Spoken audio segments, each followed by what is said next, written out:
సన్నిధి శివాలయాలు.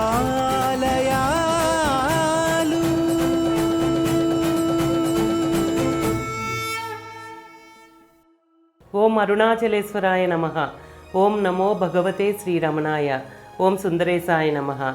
శ్రీ శివనిధి శివాలయాల కార్యక్రమంలో ఈరోజు దర్శించుకునే అతి విశేషమైన క్షేత్రం తిరుక్కొండీశ్వర క్షేత్రం. ఈ క్షేత్రంలో ఈశ్వరుడు పశుపతీశ్వరుడిగా, అమ్మ పార్వతీదేవి శాంతనాయికగా కొలువు తీరి భక్తులను అనుగ్రహిస్తున్నారు.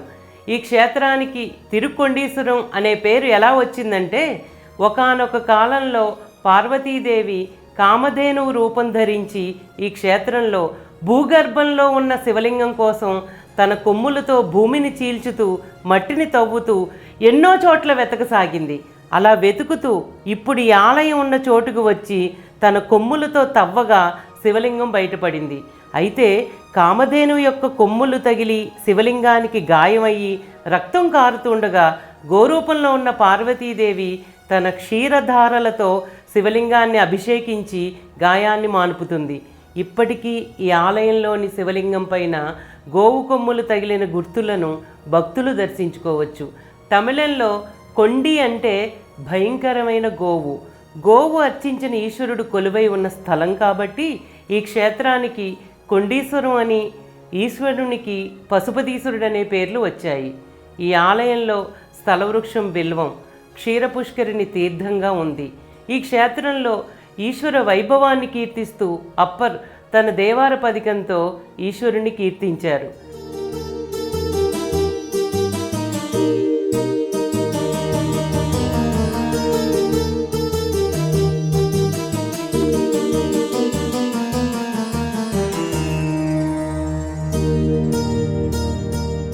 ఈ ఆలయ చరిత్ర ఏంటంటే, ఈ ఆలయం చోళుల కాలంలో రాతి నిర్మాణంగా పునర్నిర్మించబడింది. ఆ తర్వాత కాలంలో నాయకులచే చివరకు నగరత్తారులచే విస్తరింపబడింది. విజయనగర రాజు వీరకృష్ణదేవ మహారాయర్ కాలం నాటి శిలాశాసనంలో ఉదయగిరి కోటను స్వాధీనం చేసుకుని తిరుమలర్ కోటర్ను బంధించినట్లు నమోదు చేయబడింది. ఈ ఆలయ విశేషం ఏంటంటే, ఈ ఆలయం పూర్తి గ్రామీణ వాతావరణంలో పచ్చని చెట్ల మధ్య నెలకొని ఉంది. ఆలయం ముందుగా ఉన్న శిలాతోరణంపై అప్పర్ గోరూపంలో ఉన్న పార్వతీదేవి ఈశ్వరునికి క్షీరాభిషేకం చేయటం, జ్వరహరేశ్వరుని ప్రార్థిస్తున్న అగస్త్యుడు శిలాతోరణంపై ఉన్నారు. శిలాతోరణం నుండి లోపలికి ప్రవేశించగానే వినాయకుడు, బలిపీఠం, నందీశ్వరుడు దర్శనమిస్తారు.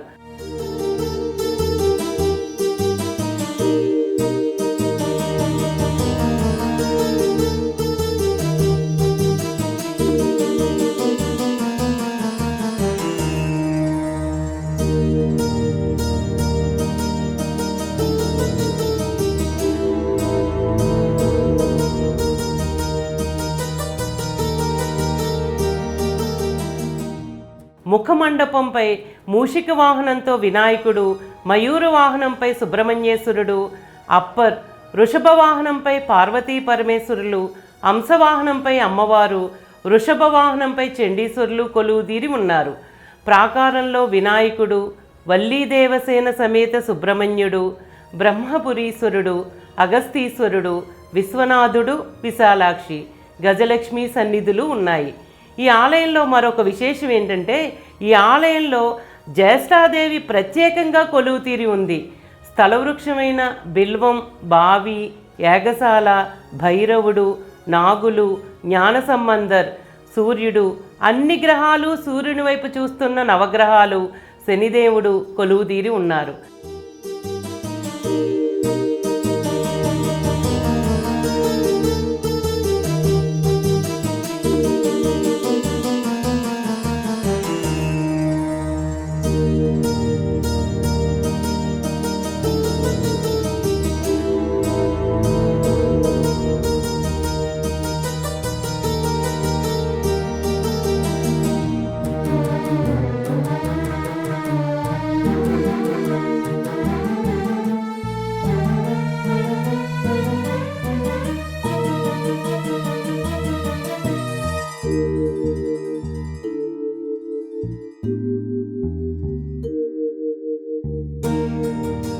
గర్భాలయం చుట్టూ దక్షిణామూర్తి, లింగోద్భవర్, బ్రహ్మదేవుడు, దుర్గాదేవి, చండీశ్వరులు కొలువుదీరి ఉన్నారు.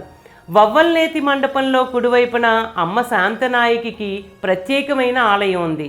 వవ్వల్నేతి మండపం అంటే గబ్బిలాలు వేలాడడానికి వీలు లేకుండా నిర్మించిన మండపాన్ని వవ్వల్నేతి మండపం అంటారు. అమ్మవారి ఆలయం ముందు ద్వారశక్తులు అత్యంత రమణీయంగా అందమైన వస్త్రాలు ధరించి కొలువై ఉన్నారు.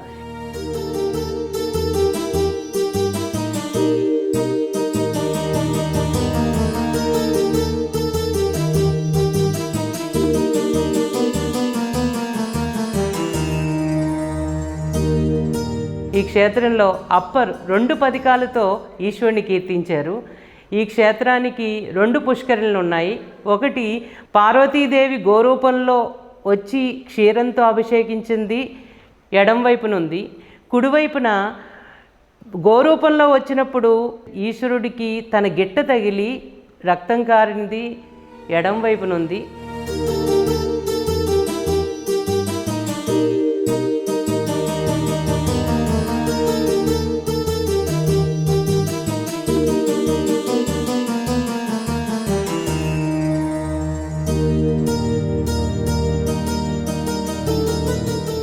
ఈ మండపంలో ఆలయ చరిత్ర వర్ణచిత్రాలతో భక్తులను కనువిందు చేస్తుంది.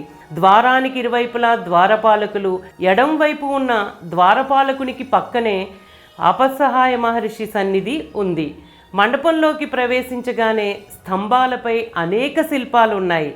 అగస్త్యుడు పూజించిన జ్వరహరేశ్వరుడు, గోరూపంలో పార్వతీదేవి శివలింగంపై క్షీరాభిషేకం చేస్తున్నట్లు ఉన్న శిల్పాలు ఉన్నాయి.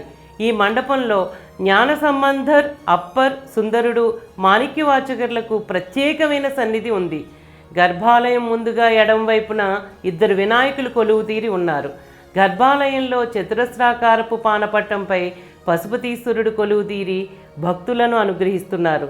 ఆ శివలింగంపై గోవు కొమ్ము తగిలి లోతైన గాయం ఏర్పడటం వల్ల శివలింగం 2 భాగాలుగా దర్శనమిస్తుంది. అర్చకులు హారతులిచ్చే సమయంలో ఈ విశేషాన్ని భక్తులు దర్శించుకోవచ్చు.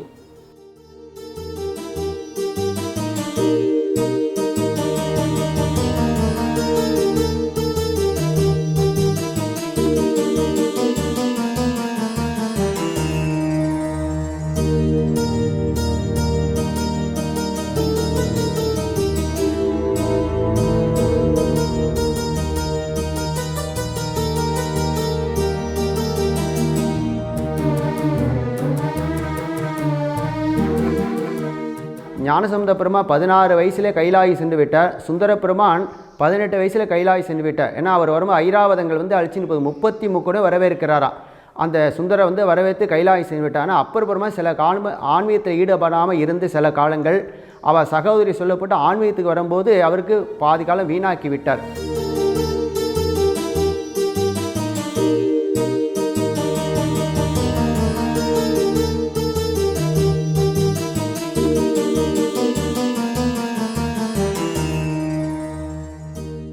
ఈ ఆలయంలో అనుగ్రహ విశేషం ఏంటంటే, ఈ ఆలయంలో జ్వరహరేశ్వరునికి వేడి నీటితో అభిషేకం చేసి అన్నాన్ని నైవేద్యంగా సమర్పించటం వల్ల వివిధ రకములైన జ్వరముల నుండి ఉపశాంతి లభిస్తుందన్నది అక్షర సత్యం.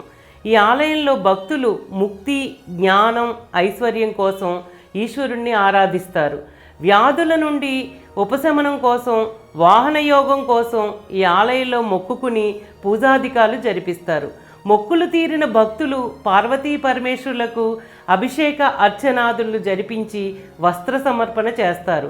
కార్తీక మాసంలోని గురువారాలలో విశేషించి ఉదయం 6 గంటల నుండి 7:30 గంటల వరకు ఉండే యమగండ కాలంలో ఈశ్వరునికి అభిషేకించిన తీర్థాన్ని భక్తులకు వారి పాప ప్రక్షాళనార్థం ఇవ్వబడుతుంది.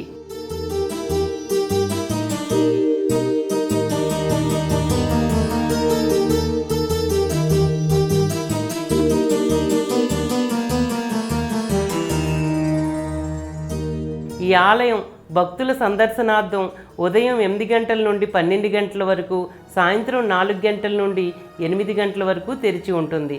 ఈ ఆలయానికి ఎలా వెళ్ళాలంటే, నన్నిలం నుండి తూత్తుకుడి వెళ్లుదారిలో నన్నిలానికి 2 కిలోమీటర్ల దూరంలో ఈ ఆలయం నెలకొని ఉంది. ఈ ఆలయంలో కొలువుదీరి ఉన్న పశుపతీశ్వరుడు, శాంతనాయకి అమ్మవార్ల అనుగ్రహం మనందరిపై ఉండాలని కోరుకుంటూ ఓం నమో భగవతే శ్రీరమణాయ, ఓం అరుణాచలేశ్వరాయ నమః, ఓం సుందరేశాయ నమః.